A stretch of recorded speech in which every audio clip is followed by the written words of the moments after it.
फेरोस्टाइल adhesive फेरो 1122 को लगाने की विधि व निर्देश। सबसे पहले जिस सतह पर टाइल एडिसिव लगाना है उसे अच्छी तरह से गीले कपड़े से पोंछकर धूल, मिट्टी व चिकनाई को दूर कर दें। अब एक साफ बकेट या तसला लें, उसमें 5 से 6 लीटर पानी डालें। अब उसमें धीरे धीरे 1122 टाइल एडिसिव पाउडर की मात्रा डालें तथा उसे निरंतर करनी यानी ट्रॉवल से हिलाते रहें ताकि उसमें मिश्रण अच्छी तरह से घुल मिल जाए। अब इस मिश्रण को 2 से 3 मिनट तक छोड़ दें। अब यह मिश्रण प्रयोग में लेने के लिए तैयार है। इस मिश्रण को नॉच ट्रॉवल यानी दांते वाली करनी पर लेकर सतह पर लगाएं। ध्यान रखें कि मिश्रण या घोल की मात्रा उतनी ही लें जितनी आवश्यक हो। नॉच ट्रॉवल की प्लेन सतह से लगाने के पश्चात अब दांतों 6 बाय 6 मिलीमीटर वाली कॉम्ब साइड से इस मसाले पर कॉम्बिंग करें ताकि इसमें एक सार घोल की लाइनें बन जाएं। ठीक इसी प्रक्रिया से मिश्रण को टाइल पर लगाएं। अब इस टाइल को अच्छी तरह से इस सतह पर थोड़ा घुमाकर यानी ट्विस्ट करके लगाएं। इसी प्रकार अन्य टाइल्स को लगाएं तथा बीच में स्पेसर से दूसरी टाइल्स के बीच का गैप बराबर रखें।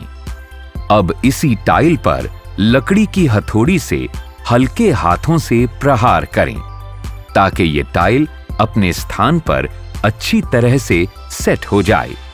इस बात का विशेष ध्यान रखें कि वाटर लेवलर स्केल से इसके ढलाव की जांच कर लें ताकि टाइल का ढलाव सही पोजीशन में सेट किया जा सके।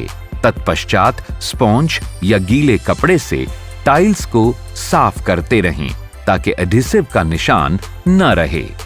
इस टाइल को लगाने के बाद अगले 24 घंटे तक इस पर किसी भी तरह का दबाव न डालें और न ही इसके साथ कोई छेड़छाड़ करें। 24 घंटे के बाद अन्य कोई भी अगली प्रक्रिया जैसे कि ग्राउटिंग करनी हो या फुट ट्रैफिक चालू करना हो तो वो किया जा सकता है। Ferro tile adhesive 1122 product mixing and application.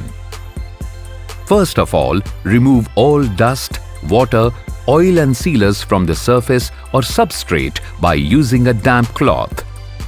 Now take one bucket and add 5 to 6 liters of water into the empty bucket.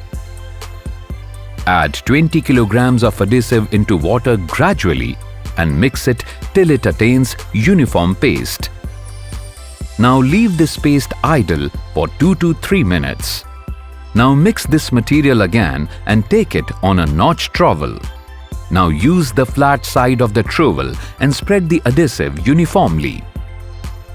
Now comb the adhesive with the help of notched trowel. Spread the material on back side of the tile or stone. Also, if the tile size is more than 12 by 12 inches, then we recommend it for better results. Now place the tile firmly on the surface position by twisting action. Fix the spacers to maintain the tiles gap. Press the tiles or stones gently with the help of a wooden hammer to make uniform surface. Now check the correct flowing position with the help of a water leveling scale to set the tiles. Now clean the tiles or stones surface with a wet cloth completely. Now there should not be any foot traffic for at least 24 hours.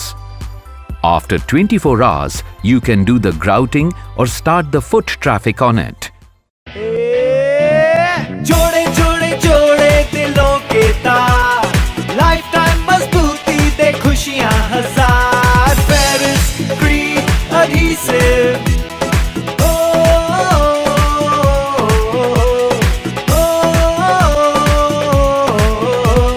Tiles और stones को ऐसे चिपकाए जो कभी भी छूटने ना पाए। Ferris green adhesive.